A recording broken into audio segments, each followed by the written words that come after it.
ये कहानी है एक आम आदमी की जो कि महाराष्ट्र के एक छोटे से गांव अमलनेर में रहता है, जिसका नाम है मोहम्मद अनवर अहमद। अगर फाइनेंशियली देखा जाए तो ये इंसान एक मिडिल क्लास फैमिली से आता है।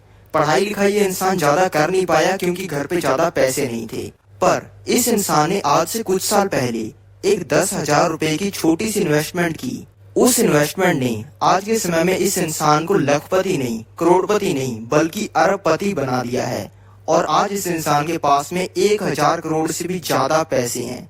तो इस इंसान ने 10,000 रुपए को 1,000 करोड़ से भी ज्यादा रुपए के अंदर कैसे कन्वर्ट कर दिया, इसका स्टेप बाय स्टेप प्रोसेस मैं आपको इस वीडियो के अंदर सिखाने वाला हूँ। अब मैं आपको ये तो नहीं कहूंगा कि इस वीडियो को देखने के बाद आप 1,000 करोड़ रुपए कमा लोगे, लेकिन अगर आप इस वीडियो में सिखाई गई बातों को अच्छे तरीके से सीख लेते हो और इन बातों को अपनी जिंदगी के अंदर अप्लाई कर लेते हो तो आपको 5-7 करोड़ रुपए कमाने से तो किसी का बाप नहीं रोक सकता। इस कहानी के हीरो है मोहम्मद अनवर अहमद और ये बात है 1980s की, जिसके अंदर ये महाराष्ट्र के अमलनेर गांव के अंदर रहा करते थे। और इनके 3 भाई और थे, तो यानी कि ये टोटल 4 भाई थे। और ये चारों भाई अपनी रोजी रोटी चलाने के लिए अपने पापा के साथ इनके खुद के खेत के अंदर ही काम किया करते थे और खेती करना ही इनका मेन इनकम का सोर्स था। लेकिन 1980 के अंदर इनके साथ एक बहुत ही दुखद घटना हुई और इनके पापा की डेथ हो गई। पापा की डेथ होने के बाद इन भाइयों ने बंटवारा करने का सोचा, क्योंकि सभी भाइयों का पर्सपेक्टिव अलग अलग था। कोई तो कह रहा था कि मैं शहर जाके नौकरी करना चाहता हूँ, वहां पर ज्यादा पैसे कमा लूंगा। कोई कह रहा था कि मेरे से नौकरी वोकरी तो नहीं होगी, इसलिए मैं खेत में ही काम करना चाहता हूँ। और कोई भाई कह रहा था कि इस खेत को हम बेच देते हैं और इससे जो पैसा आएगा उसको अपने बांट लेंगे। इस चीज को देखते हुए एक पंचायत बिठाई गई और उस पंचायत के अंदर इन चारों भाइयों ने डिसाइड किया कि ये जो खेत है इसको ये चारों भाई बेच देंगे और उससे जो पैसा आएगा उसको ये चारों भाइयों के अंदर बांट लिया जाएगा। हर भाई को 25-25% पैसा मिल जाएगा। और 2-3 महीने की मेहनत के बाद इन्होंने ये जमीन को बेच दिया, जिससे इनको मिले 80,000 रुपए और बंटवारे के हिसाब से हर भाई को 20-20,000 रुपए मिल गए। यानी कि मोहम्मद अनवर को 20,000 रुपए मिल गए। उस समय के अंदर इनकी एज थी 27 साल की और इनके 2 बच्चे थे। फिर पैसा मिलने के कुछ दिन बाद ये अपने गांव की चाय की टपरी पर चाय पी रहे थे, जहां पर इन्हें एक सतीश शाह नाम का ब्रोकर मिला। ये ब्रोकर काम कर रहा था विप्रो कंपनी के लिए और ये ब्रोकर गांव वालों से विप्रो कंपनी के शेयर्स वापस खरीद रहा था। अब आप सोच रहे होंगे कि यार गांव वालों के पास में विप्रो कंपनी के शेयर्स कहां से आए।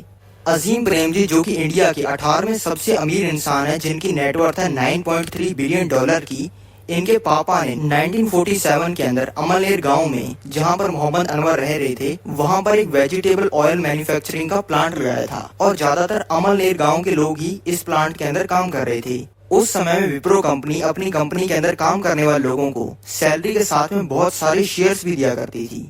फिर 1980s के अंदर कंपनी ने सोचा कि जो 1947 के अंदर कंपनी ने शेयर्स दिए हैं गांव वालों को, इसको वापस खरीद लिया जाए। इससे कंपनी को बहुत ही बड़ा मुनाफा होगा, क्योंकि इन शेयर्स की वैल्यू आने वाले समय के अंदर बहुत ज्यादा बढ़ने वाली है। लेकिन उस समय के अंदर सतीश शाह को गांव में कोई नहीं पूछता था। सभी सोचते थे ये सेल्समैन सा चटियां बेचने वाला होगा। ऊपर से गांव वालों को लगता था ये सूट बूट पहन के हमारी बहन बेटियां छेड़ने आया है। इसी वजह से कोई गाँव वाला इनको अपने शेयर्स नहीं बेच रहा था।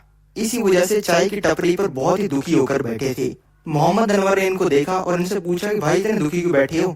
इन्होंने अपनी सारी दिक्कत मोहम्मद अनवर को बता दी। मोहम्मद अनवर ने कहा कि आप मेरे साथ चलो, गांव के अंदर अपना पूरा भौकाल है, गांव वालों से शेयर वापस लेने में क्या बड़ी बात है, मैं तो आपको गांव के अंदर रिश्ता और करवा सकता हूँ। तो मोहम्मद अनवर इनके साथ चले गए शेयर्स खरीदने के लिए। और मोहम्मद अनवर को हर कोई जानता था और ये गाँव वालों को अपनी बात अच्छे तरीके से समझा भी देते थे। और सतीश शाह ने मोहम्मद अनवर की हेल्प से ज्यादातर गाँव वालों से शेयर्स वापस खरीद लिए। तो जब मोहम्मद अनवर ने इनकी इतनी बड़ी हेल्प की तो इन दोनों का बहुत ही तगड़ा बॉन्ड बन गया, बिल्कुल जय वीरू की जोड़ी बन गई। और फिर सतीश शाह को ये भी पता चल गया कि मोहम्मद अनवर के पास में 20,000 रुपए हैं, जो कि इसको जमीन बेचने से मिले हैं। तो सतीश शाह ने मोहम्मद अनवर को बताया कि यार तू ना विप्रो कंपनी के ना शेयर्स खरीद ले। मोहम्मद अनवर ने पूछा कि भाई ये शेयर मार्केट क्या होता है और ये शेयर्स खरीद के मुझे क्या फायदा होगा। तो सतीश शाह ने बताया, भाई ये शेयर मार्केट एक ऐसी जगह है जहाँ पे कोई भी आम इंसान अंबानी, अडानी, टाटा, बिरला किसी के भी बिजनेस में इन्वेस्ट कर सकता है। अगर कोई आम आदमी 1-2 हजार रुपए लेकर इनके ऑफिस के अंदर चला जाएगा और बोलेगा कि मुझे आपकी कंपनी के अंदर पैसा लगाना है, तो ये पॉसिबल नहीं हो पाएगा। पर शेयर मार्केट की हेल्प से हम इन्हीं लोगों के बिजनेस के अंदर इन्वेस्ट कर सकते हैं। मान लो आपको मुकेश अंबानी के बिजनेस में इन्वेस्ट करना है, तो मुकेश अंबानी जी कंपनी रिलायंस के स्टॉक का प्राइस अभी 2500 रुपए चल रहा है। अगर आप इसका एक शेयर भी खरीद लेते हो तो आप मुकेश अंबानी जी कंपनी के अंदर पार्टनर यानी कि शेयर होल्डर बन जाते हो, जिससे जो मुकेश अंबानी जी कंपनी फायदा या नुकसान करेगी उसके अंदर आप भी हिस्सेदार हो। अब मुकेश अंबानी जी कंपनी है तो लॉस का तो सवाल ही पैदा नहीं होता, हमेशा ये कंपनी प्रॉफिट ही करेगी। यानी कि अगर आप अच्छी कंपनीज में पैसा लगाओगे तो फायदा ही फायदा है। तो ये बात मोहम्मद अनवर को अच्छे से समझ आ गई। फिर सतीश शाह ने बताया कि विप्रो कंपनी आने वाले समय में बहुत बड़ी बनने वाली है और आज इस विप्रो कंपनी के स्टॉक में लगाए गए हजारों रुपए आने वाले समय में लाखों नहीं बल्कि करोड़ों में बदलने वाले हैं। और भाई मेरे कहने पर तेरे पास में जो 20,000 रुपए है ना, उसमें से 10,000 रुपए के विप्रो के शेयर्स खरीद के भूल जा।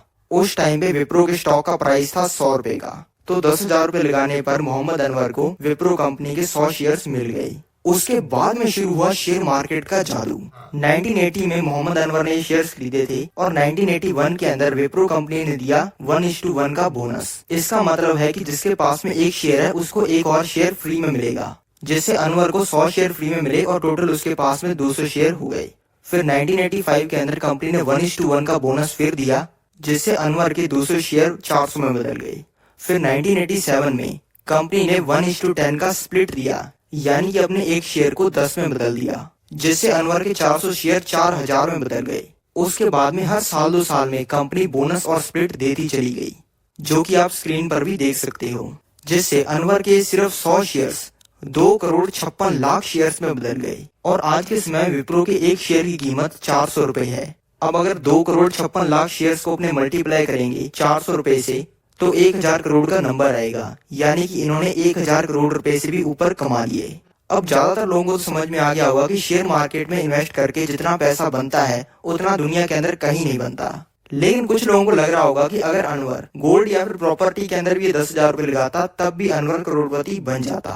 1980s में 1 तोला गोल्ड यानी कि 10 ग्राम गोल्ड 1,330 रुपए का आता था, जो कि आज के समय में 55 से 60,000 रुपए का है। यानी कि गोल्ड का प्राइस इन सालों के अंदर 45 गुना हो गया। यानी कि अगर अनवर ने उस समय में 10,000 रुपए का गोल्ड खरीदा होता तो आज के समय में उस गोल्ड की कीमत 4,50,000 रुपए होती। अब बात कर लेते हैं प्रॉपर्टी की। प्रॉपर्टी हर साल ऑन एन एवरेज 8% से लेकर 10% बढ़ती है। चलो अपने हायर साइड पर 10% पकड़ लेते हैं, तो तब से लेकर अब तक प्रॉपर्टी के रेट 60 गुना हो चुकी हैं। यानी कि प्रॉपर्टी में लगाए हुए अनवर के 10,000 रुपए आज के समय में 6 लाख रुपए बन जाते, जो कि अनवर के 1,000 करोड़ के सामने कुछ भी नहीं है। और